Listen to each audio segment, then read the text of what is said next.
Australia's COVID vaccination program has been brought forward 2 weeks, with the government to now begin injections in early March.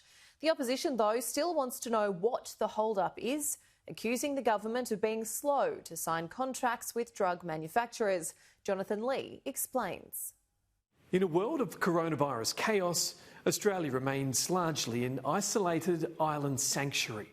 With only 250 active cases nationally, the government maintains there's no need for a rapid rollout of the vaccine. We've been able to bring our vaccination commencement schedule forward from the middle of the year to the second quarter to late March and now to early March. And I'm not ruling out further steps. For days, the opposition has been questioning delays.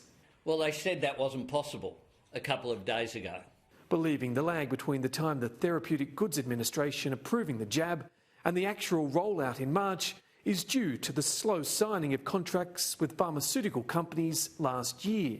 The fact is that once the TGA approves a vaccine, it should be available and should be rolled out. Even if it's approved in January, the rollout should commence in January.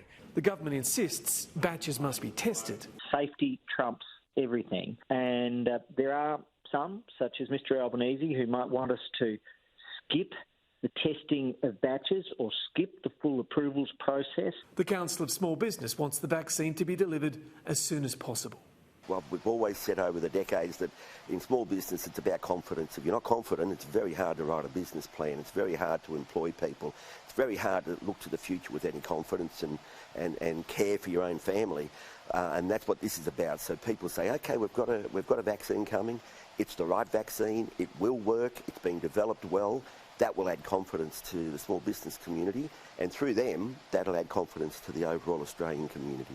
Meanwhile, Qantas has announced it's brought forward the sale of international flights to July for Australians looking to head to the United States or United Kingdom.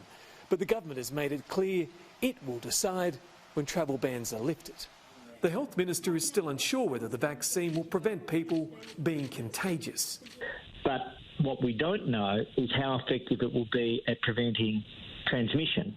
As for when foreign travel will resume, what we're likely to see is a progressive opening up. There won't be just one day where all of a sudden everything's open.